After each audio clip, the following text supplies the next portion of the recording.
Hey guys, we're continuing with these ACT unusual math problems, or you could call that the conceptual problems. They are found in the latter half of the math test between questions 30 to 60. I have selected specific problems from the April 2021 exam to go over with you guys, because many of the students that I've helped with this seem to miss these particular problems the most.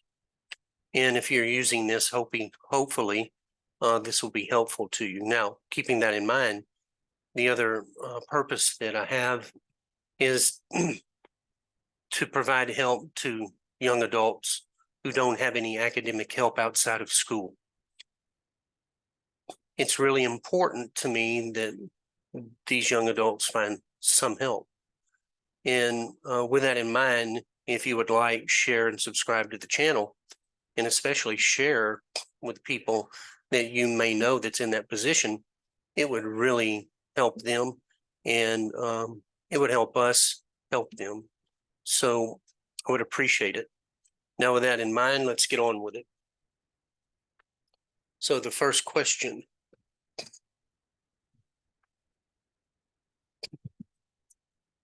The first question we have here, notice we got blocks that are growing each time. How do they grow? It looks like we add a block each time to the width and the height of it, or the length of it. The first three elements of a pattern are shown. Each element is composed of small squares that are 18 inches wide and 18 inches long.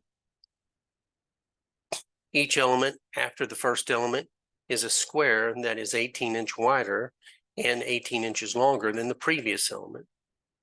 What is the area in square feet? So we know each of the squares are 18 inches long and 18 inches wide. So the next element, as they call it, would be a square that's 4 by 4.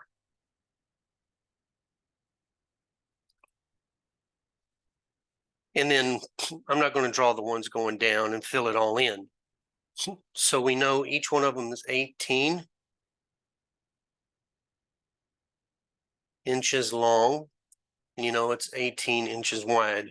Now the length of this side of the square is 18 times 4, which is going to be 72 inches. Now the idea, remember, is we're going to have this big square,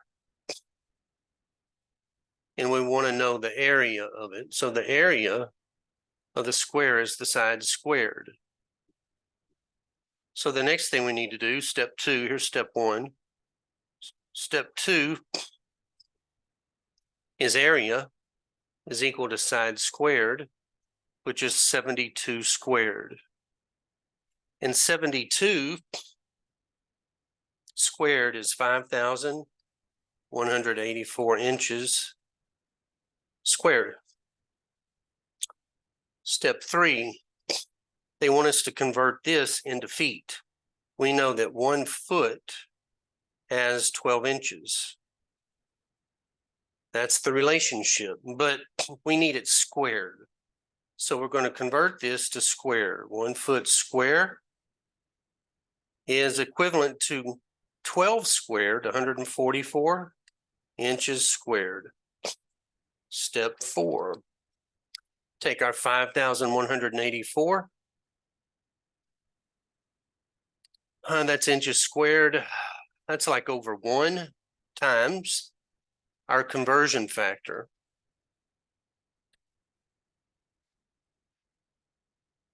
Now notice the inches and inches squared and inches squared cancel, and it leaves feet.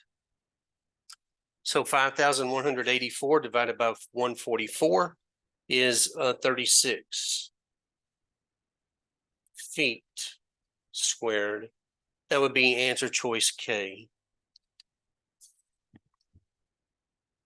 Next question. So they tell us this unusually looking formula is equal to a plus b squared.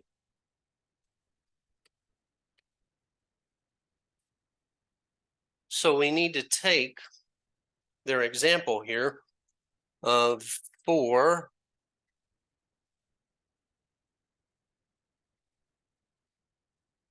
and match it up to the formula. So the a is a 4 and the b is a 3. So we're going to have 4 plus 3 squared.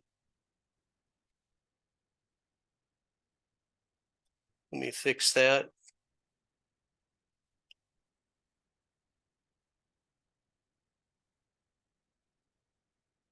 All right, now 3 squared. Come on. 3 squared is 9.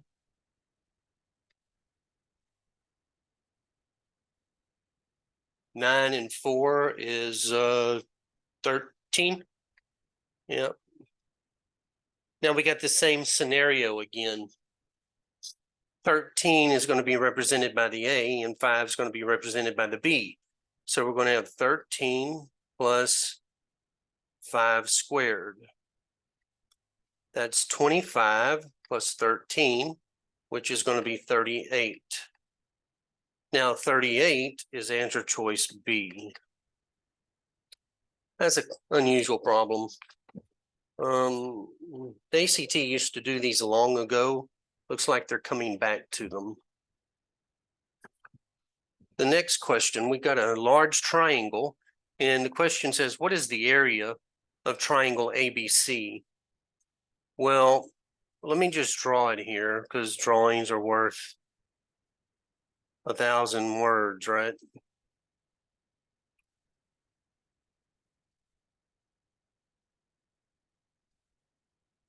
Well, over here we have a right triangle too to the left because this is 60 degrees. This hypotenuse of the smaller triangle is 6. This is A, this is B, this is C. Now, you know the area of a triangle is 1/2 base times height. We don't know what the height of the triangle is. We got to figure that out. We know the base is 8. So what I'm going to do is I'm going to take this left half of this large triangle and redraw it to make this clear to you.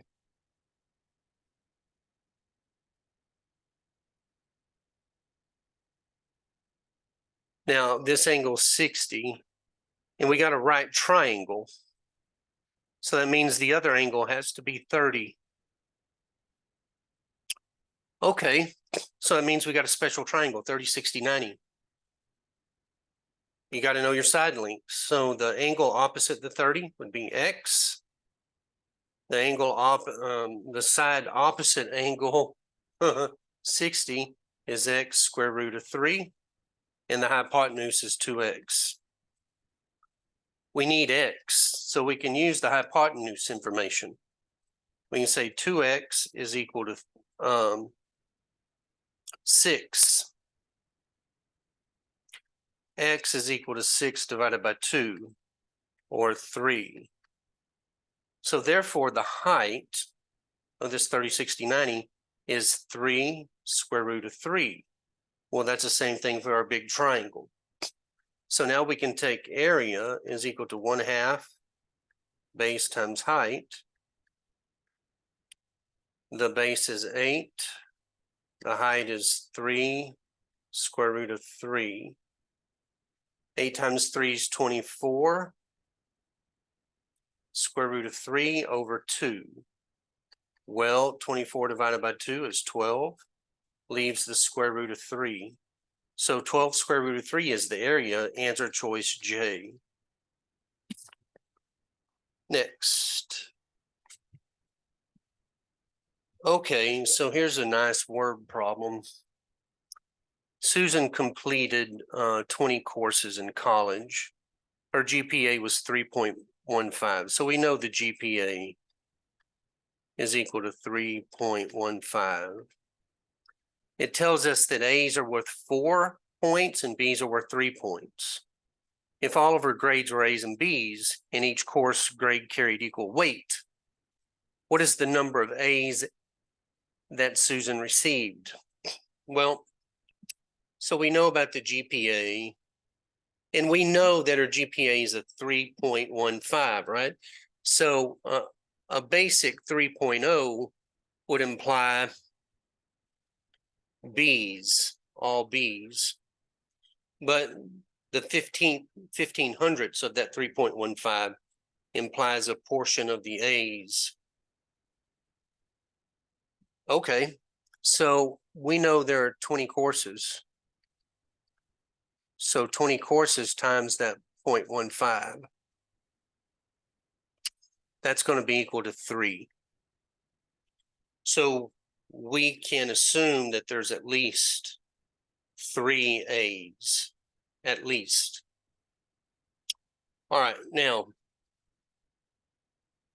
how many B's? Well, 20 minus 3, 17 B's. But, you know, we're going on some calculations here. Let's check that. So, we know A's are worth 4 points. B's are worth 3 points. We need the total grade points to figure out this GPA. So we're thinking that there's 3 A's and 17 B's. Well, grade points for A's would give us 12. And grade points for B's would give us 3 times 17. 3 times 17 is 51. 51 and 12 gives us 63 grade points. Okay.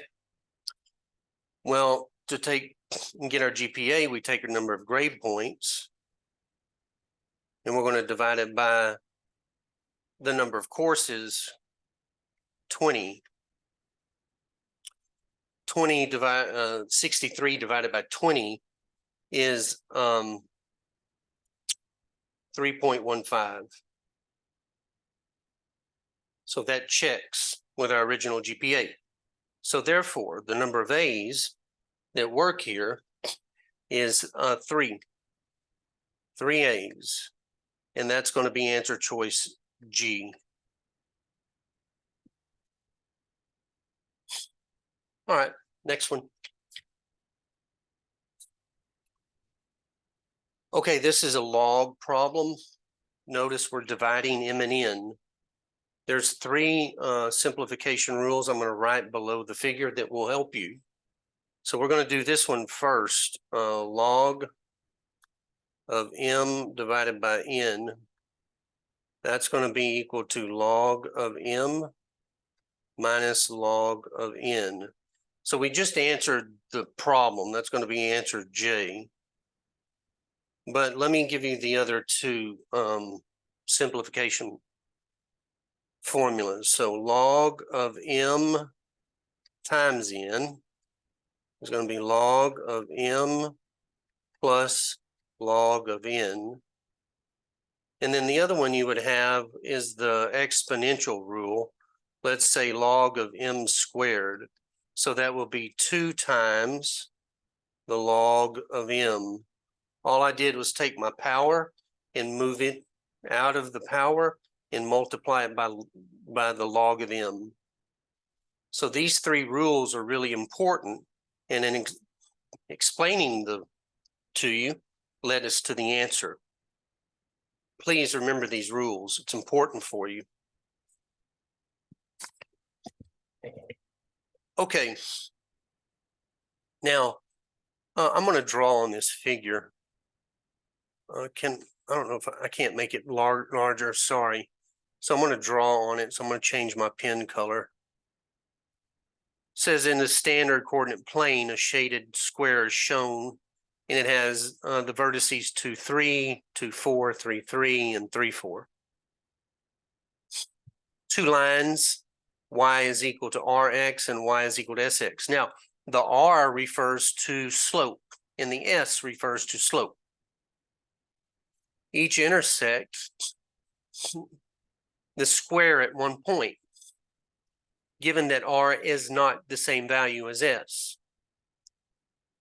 What is the positive difference between R and S? Okay, so let's say our two lines, one touches there and one touches there. So therefore, we get a line that comes right down here to the origin, and it keeps going. And then we get another line that starts there too and goes to this side of the square and touches that right there. Now we know this is 2, 4. And we know this one down here is 3, 3. And we know down here is 0, 0. Now we can figure out the slopes of these lines because we need R and S, and we're going to subtract them. So let me get a different colored pen tip so I can write again on the blue. So the slope, M sub R, would be y2 minus y1 over x sub 2 minus x sub 1. And that's going to be, I'm going to make my zeros my x2, y2. So 0 minus 4 over 0 minus 2. So that's going to be -4 over -2, and a negative divided by negative is a positive. So the slope for R is 2. Now we're going to do the same thing for S. Let me do this real quick so you're not confused. This is line R, this is line S. All right. The slope for S is going to be the same formula. That's going to be 0 minus 3 over 0 minus 3. -3 over -3 is going to be equal to a 1. Now we're going to take the slopes and subtract them. 2 minus 1 is equal to 1. So therefore, answer choice E. Sorry, I didn't label those lines first off. All right. Coming into our last problem.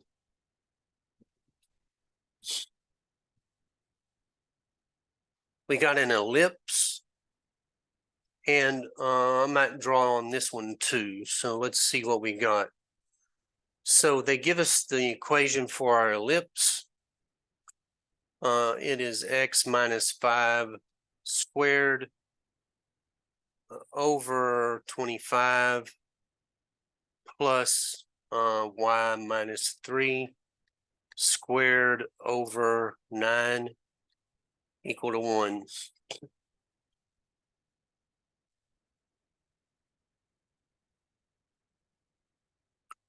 Okay, so notice the center of our ellipse is going to be determined by the numerator part of the equation.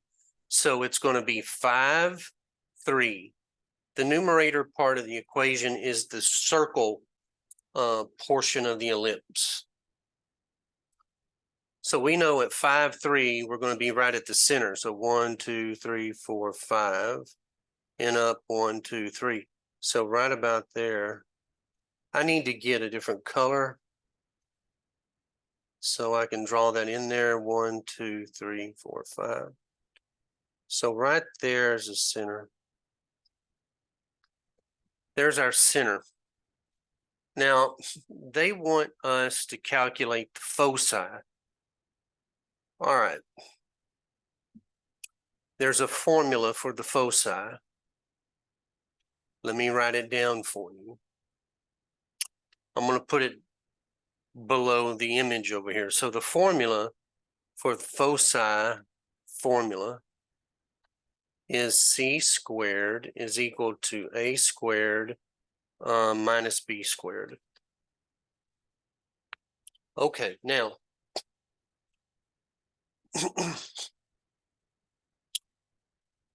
The A term is going to be related to the X portion of this equation because the ellipse is stretched out in relationship to the x-axis. It's not stretched out over the y-axis. So therefore, 25 is going to be our A value. So C squared is equal to A squared minus B squared. So this is going to be 25.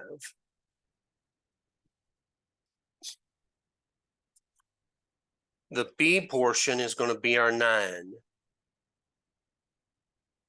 We get 25 by squaring 5. So the A values have been squared, and the B values have already been squared for us. So 25 minus 9 is going to be 16. Yeah, 16. So therefore, the square root of 16 is going to be equal to our foci. So that's going to be plus and minus 4. All right, now we need the 4 in the center of the circle, because we know the center of the circle is 5, 3.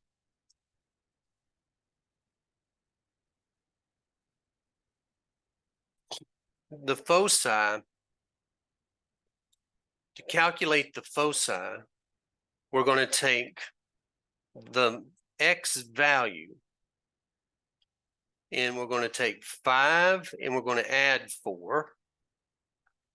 And that's going to give us a new x value of a 9.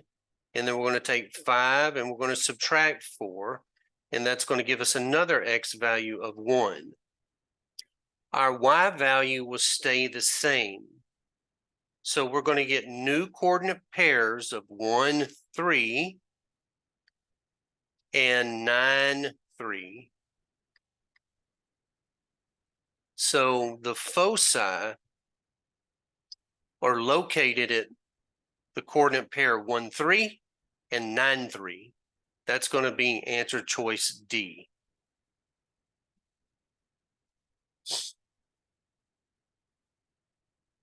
Okay, guys, we're done here. I hope that these help you. And if you're studying for the ACT and you're getting ready to take it, I wish you the best of luck. And please remember, help us find those young adults that really need help, that don't have academic help outside of school. Please like, share, and subscribe. And with your help, we can team up to help somebody else. I hope you guys do great on your test, and I wish you all the best.